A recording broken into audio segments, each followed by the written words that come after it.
Hey, everybody. Welcome to the Parenting Powerhouse podcast. I'm so glad you're here today because we are diving into a fantastic question from one of our listeners. It's a question many of us have likely pondered as moms, as parents of neurodivergent kids. So, the question is, how do you balance encouraging your child to try things outside their routine to foster independence while also letting them stay content in their own world? This is a great question. I love it because oftentimes, if you're anything like me, sometimes it's just easier to let the kids be in their world, to let them be very comfortable. And you know what? There's something to say for that. I mean, they should be. We should be comfortable in what we're doing. But we also need to go outside of our comfort zone a little bit, at least, while we're trying new things, while we're learning more about ourselves, to just kind of boost our own confidence and self esteem. So, we're diving into a common challenge I feel many of us face. How to support your neurodivergent child in stepping out of their comfort zone and trying new things without overwhelming them. Important, right? So I'll be sharing a very heartfelt story towards the end about how I worked with a mom and her son diagnosed with autism to help him overcome his fear of joining a new social skills group. Together, we took small intentional steps that eventually led to a breakthrough. But before we get to that, we're going to talk about a whole bunch of things leading up to that to prepare you for that mindset. So we'll also talk about, how you can apply similar strategies at home, balancing some encouragement with patience, and really how to honor your child's unique needs while promoting their independence. If you've ever wondered how to support your kid when they resist new experiences, this episode is definitely for you. So let's dive right in. Let's just acknowledge that building confidence is a journey, okay? Not just for our kids, but for us as well. And I remember when my grandson was younger and I constantly just questioned myself. Should I push him to try new things or just let him stay in his comfort zone? I'd maybe introduce something new only to see him get so frustrated or maybe even shut down. And it was just sometimes nastiness, right? And at times I just wondered if I was doing more harm maybe than good. And so I would, back down. Well, what I've learned over time between my, professional experience working with others and the personal experience with him, I want to share all this with you. And if that's okay, then, you know, remember, things don't work out always the first time or the second time or third time or fourth time. We have to work on this, and this is something we have to build. So I can give you ideas and suggestions, but ultimately your experience is going to be different than mine. Similar, but different. So you're going to have to create and evolve strategies for yourself. So if something hasn't worked before, I would say that doesn't mean we failed. It just means we need to adjust or shift or try something new. And honestly, what it all comes down to is trusting ourselves as well as trusting our kids. Because really helping our children take steps toward independence, which is huge. Independence it's a big word and it's a big concept and it's really hard, but it starts with teaching them how to trust themselves. And I've seen this play out countless times with families that I've worked with over the last 20 years. One mom, I remember, shared, how her son, who struggled with social anxiety, was just petrified of even the smallest changes in his routine. They just started with tiny steps. We made sure that all the steps were very, very tiny, and I call them half baby steps. So, something like going to a new restaurant. Okay, of course. Maybe they would always pick a restaurant that he liked the food, so that anxiety wasn't there. But it was still a new restaurant, a new place, new people each time, even if it was the same restaurant. So some of that social anxiety came from just some of those little variables. So one of the tiny steps, just saying hi to a barista. you know, and just over time, that one small act just blossomed into him maybe ordering his own drink from that same person. And eventually, just feeling more comfortable and maybe even ordering something more, or actually, he started chatting. I mean, that was months later, but he started to actually just say thank you, and that was great. And it takes time, and that's okay. It was on his timeline when he able to do it. And when we think about promoting independence, we often imagine just pushing our kids into something new, right? But instead of thinking of it as a push, I want you to think about it as, hey, this is like an exploration. I'm inviting you to explore. Okay. And if we have that mindset, if we think about that, it's going to look different to you. It will. So, one of the biggest hurdles probably for our kids, our neurodivergent kids, is identifying their strengths or interests. And this is really what we need to help them explore. We're not pushing them into something, we're helping them explore. But you know what? They can't even explore if they don't really know what their strengths or interests are. And we can't just ask them, like, hey, what are you good at? What do you like? They can't always articulate that. Or if they can, they don't see how it connects to maybe a particular activity that isn't exactly that. That's where we come in as parents to help them. So, sometimes, like I said, if they can't articulate it, okay, we can help them with that, but they may not even be able to recognize their own talents.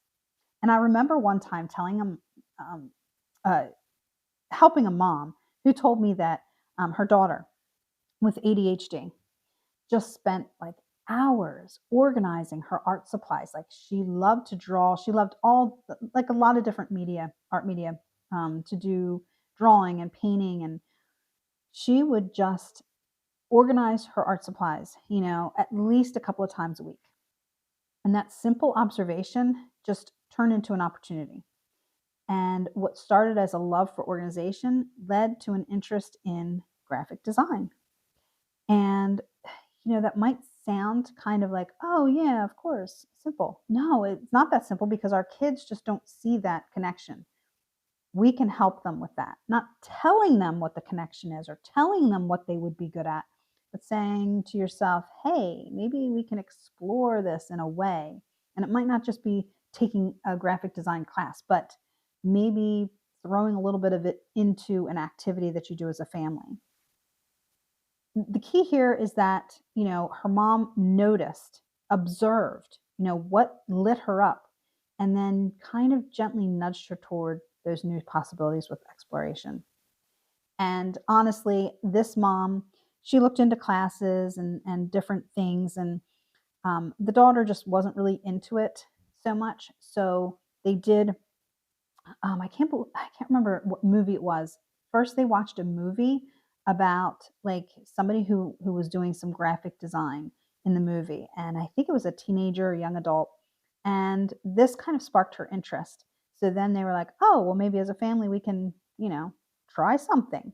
And they did. They got some software, some free software, and just tried to play around with it, which really got her interested. So that's kind of how they did it. And to be honest with you, all of this will start to come together. Like, it's not a quick fix, it's not something easy. Parenting is difficult, it's not easy. And it shouldn't be easy, because it evolves and it changes all the time. So it is going to be challenging. But it will all come together when we are empowered, when we have the knowledge, we have the strength, and we have the confidence. So then this really brings me to us as parents. It's just so easy to fall into that trap of comparison. And I talk about this a lot. And this is like one of my main pet peeves, is comparing. We do it. We're taught to do it. We learn to do it. And even when we don't think we're doing it, we're still comparing ourselves to other parents, other situations, our kids to maybe other kids and situations. So, whether we're comparing our parenting journey to someone else's, or maybe even just comparing our child's progress to another child's, I've been there. I've felt like I wasn't doing enough because my child wasn't hitting the same milestones as others. But, I realized that following someone else's path was really only pulling me further kind of away from my own instincts. So that's where we talk about our authenticity. And that's kind of like going by the wayside, right? When we're comparing, then we're kind of like trying to go in the path of somebody else. To be honest with you, that's what we're doing. But you know what? When we are confident in our own path, everything actually gets easier and it actually happens faster. And this is where our own strength comes from really embracing who we are as moms and trusting our unique parenting style. So, becoming a little more authentic and be comfortable with that, being okay with it. And, when we do that, we will also empower our kids to embrace who they are. So, it's like a you know, double-edged sword here. We can either hurt the situation or we can really help it. And one more mom that I worked with found that, as soon as she stopped worrying about what others thought and really started following her gut, her son's confidence skyrocketed. Oh my gosh, how can that happen? Nobody thinks about that. When we really work on ourselves and we feel so good about ourselves and we're doing this, it just trickles over into everybody else in our household. And the more comfortable we become with ourselves, then the more our kids will mirror that confidence. Remember, I'm not saying model. Neurodivergent kids do not model well. So they need to be taught more explicitly. But when we're confident, then we actually help them become confident. They start to mirror that because of the way we're approaching them and the way we're approaching situations. It's amazing how that happens. So honestly, I have a story for you that has stuck with me for many years, and it just really touched my heart. And this was a mom a long time ago that I worked with her son and her. Um, I taught social communication skills to him, and I worked on, coaching mom at the same time. And one of her biggest fears was that he wasn't going to ever get a job or go to college because he wasn't going to start something new. He'd get so anxious. So we try to figure out, okay, what does he just feel comfortable with? And honestly, one thing he felt confident with was around animals, the neighbor's dog, his sister's bunny rabbit, like always just felt kind of comfortable and almost like well, she called him like an animal whisperer, like dog whisperer, right? Because animals always like loved him. And so he just felt comfortable. Well, of course, he didn't want to be like any kind of like vet or he didn't want to do a job with an animal. At least he didn't feel like he did because he had other interests too. But this was something, hey, he was already so comfortable with this and he had so many positive experiences with animals. Why not then help him increase his self esteem and self confidence in this context somehow? So I just suggested, hey, what about volunteering together at a local animal shelter where he could just interact with the animals and totally at his own pace? So they worked with the animal shelters, sometimes have a requirement each week. So they really worked with them and said, we want to build up to this. And, we are committed, but this is the deal. We need to get over a little bit of this, social anxiety piece. He's great with the animals. So the shelter, it took two shelters. The first one would not totally work with them. The second one did. And to be honest with you, at his own pace, he just kind of like hung out with the animals there and started to then get a little bit more involved and walk them and play with them. And then over time, he actually started to talk to the staff and actually make friends with the staff. Okay, the staff, most of them were older, but hey, you know what? It doesn't matter. He's still having conversations and, about the dogs and about the job and stuff like that. That's exactly what we wanted. And then he started taking on some responsibilities himself. He didn't have to ask all the time or be told. It was just a very slow process. This was over months. I mean, months. But you know what? Small baby steps, it doesn't matter how long it takes as long as it happens. And that's what we were looking at, progress. So, really, all of that over time really transformed his self esteem and confidence. That's what independence is, right? That's what I think anyway. So, just thinking about some of these stories, it hopefully reminds us of, the power of patience and persistence, because that's what it's all about. And we have our really hard days and our hard weeks and months, and, big things happen in life, and it always, will get in the way. But as we build our confidence and self esteem around, you know, what we do as mom or parent, like ourselves in our unique situation, and not try to follow somebody else's path, we actually take away a lot of our own stress. And that's just kind of how it all molds and comes together. So, we're talking about all of this stuff, right? About, observing and trying to see what your kids might be strong at, or what they might like, and um, to try to encourage them or help them explore, and not push them. I have just maybe a few quick activity ideas to encourage this independence, or to try to find something within your own kid. And this will take some time, but if you just observe, so like for creative kids that like art projects, like we were talking, just simple drawing, digital art, just to express themselves and see how they're using the art. And maybe that'll give you some indication as to like what direction to go in to explore more things. If they like to listen to music, experiment with instruments or creating music maybe digitally, because the kids are online all the time, right? They're on their devices. So a lot of cool stuff online. We don't need to always take them off of devices necessarily, because that might be their job someday. When you think about it, adults, we are on our devices a lot for work, not just pleasure. So, okay, use it, productively.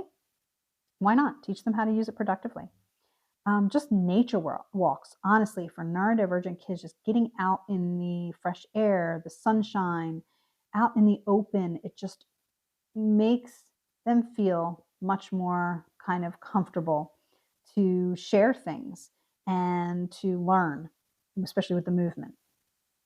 So, if they liked Legos when they were younger, maybe that would be something on the lines of like coding or something like that. If they like the outdoors, maybe gardening, maybe taking pictures outside if they like the outside, or if they like animals, it could be taking pictures of animals or drawing animals, or there are so many things to explore, but we can't expect them to figure it out themselves. It's just we shouldn't have those expectations. Help them out. Why not? That's what we're here for. So we can go on to the next level, the next step, right? So here is something I was also thinking about, and you may have been thinking about this too, especially with our teenagers or young adults. So what if your child refuses to try something new? Okay, we get refusals from our teenagers and young adults all the time. A lot of pushback. So, when you're trying to encourage independence, it can feel really frustrating, right? Or even really disheartening or horrible. It could just feel bad. But it's important to remember that that refusal is often rooted in something deeper. They're not trying to hurt our feelings. They're not trying to be angry with us or start a fight. They don't want that. Who wants to be in a crappy, situation with somebody? They don't usually, right? So it's rooted in something deeper.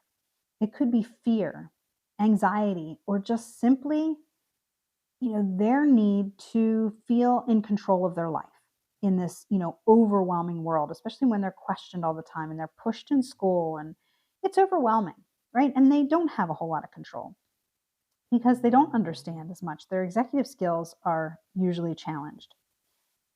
So, what I want to do is share with you maybe how to approach these moments in a way that feels like more supportive rather than confrontational. Because first thing is really to understand that why behind the refusal. And sometimes we don't take the time to do that because we just don't think about it. We just react to whatever behavior they're giving us, right? So the refusal is oftentimes, I'll say oftentimes, a signal that your child might be feeling uncomfortable or anxious or unsure, right? It's not necessarily a lack of willingness, but rather a reaction to the unknown. We should look at it like that. And neurodivergent kids, especially, may find transitions. You probably know this, and especially now at the start of the school year, transitions or new experiences, they're more challenging because they thrive on familiarity. And a lot of that has to do with their executive skills.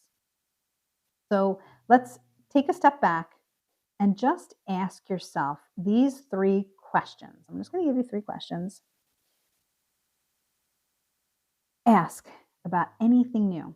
Is the activity too far outside of their comfort zone? You may not quite know this, but you know your child very well. So ask the question outside of yourself. Really try to get into their head. Is the activity too far outside their comfort zone? Even if it's just a little, it may be too far. Another one, are they feeling overwhelmed by too many new things at once? And honestly, right now, this time of the year, school is still new. Even if they were in the same building, on the same bus, it's still a new year. And to neurodivergent kids, it is new. I mean, it's new people, right? Maybe a new time, maybe new teachers, there might be something new in the building or, whatever. That's all new. All that stuff is new. So yeah, if we are right now, if our kids are still kind of not in the right routine between sleep and all of the brain activity they're doing for so many hours a day after the summer, has left them kind of nice and relaxed. All of that stuff is new. And that leads us into the next question, which is, do they need more time to mentally prepare for the change? They are mentally changing right now. So right now is not a good time to start anything new. And I know a lot of activities start, but you know what? Sometimes it just might be better to let yourself know, hey, maybe after Christmas break is a time. Let them get into their routine. Let them get a little more comfortable with what's going on because some kids, it honestly takes 3 months to get used to the start of school, believe it or not. And you can know this sometimes when your kid might just be getting more and more sassy or refuses to do more or more depressed or more sad, as kind of the school year goes on. So a lot of that has to do with just too much piling on and not enough time to get used to the routines. It's tough, I know. So one of the things that a lot of my parents, they like their kids in social skills groups. And of course, I run social skills groups, but not as much as I used to. So I still have a lot of parents saying, I want them in a social skills group, like at school or whatever. And one mom that I worked with, her son was diagnosed with autism, and she was really struggling with getting him to attend a new social skills group. And she signed him up for it because he said okay, but he just flat out refused to go when it came down to it. And she was feeling so defeated after, trying so many times. So we talked through it and we realized, you know what? It wasn't the group itself he actually feared. It was just the unpredictability of it. Or the possible unpredictability of it. He didn't know who was there, who was going to be there, how many people, how long. There were so many things that we uncovered. It was just incredible. We uncovered so many things. So then we came up with a plan. First, I asked them to just visit the building together a few times without going in. Just go visit the building, see where the class is, maybe, take a look, get comfortable with just the location. Then they watched like a session, like a group activity from the window. They allowed him to watch from the window so he could just kind of observe without feeling pressured to participate. Now, not every situation will have a window, like, at the door. This was, in the classroom hallway. Not everybody's going to have that, but it would be great if you have that opportunity. So after that, he kind of felt the pressure relieve. And all these small, like really manageable steps gave him, a little bit of time and a little extra space to feel more in control. Because then he could deal with the tiny baby steps, whether they were feelings, emotions, just the logistics, like everything. He started to feel safe enough. And then he joined the group on his own terms. He said, okay, I'm going to try it. I'm ready. Now, this was a long time ago, so I don't remember how long it took. I think they had to visit before they visited and did little steps forward about 7 or 8 times. It was a lot. And, but finally he was like, yeah, I'm going to go in. Yeah, it's fine. And then there was no problem. Like that was it. So it was getting there that was difficult. But once he got there, he was into it. It was cool. He wanted to go back.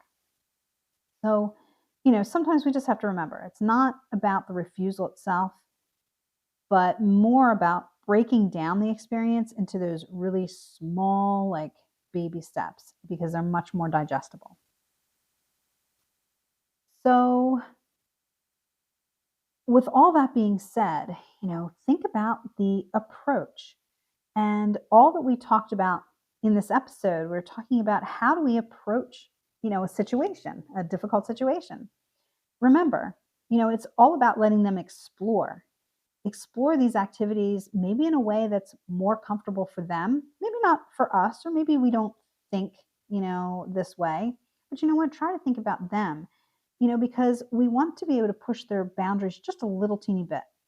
And we can't really expect them to dive into like every new activity with enthusiasm. Sometimes it just takes a lot of tries, multiple baby steps or half baby steps. And all of these activities, all these half baby steps, they promote that independence just in small steps. And then they'll be, discovering new passions, what they don't like. That's just as important as what they do like, right? What they don't like. So here's some final thoughts for you. And, I really want you to think about some of this stuff. And if you have any questions, please send them in, because I love to answer questions and I like to dive into this stuff, because it's not always on like the top of my brain, top of my list to share. When you have the questions, send them to me and I like to dive into it. So just a reminder, your journey really starts here with this. If you're grappling, with how to help your child take any of those first steps towards independence, just know you're not alone. It all starts with building your own confidence as a parent, of course. And when you're ready to take the next step, I'd love to help guide you through this process with my exclusive on-demand Parenting Powerhouse program. And it's really designed to support moms like you who are on this journey of growth for both yourself and your kid or kids. So thank you so much for joining me today. And if you have more questions or thoughts, don't hesitate to reach out. Together, we can keep building, growing, and empowering ourselves and our kids. Have a wonderful day. I love you all. You are great parents, and I hope to see you or hope you hear the next episode.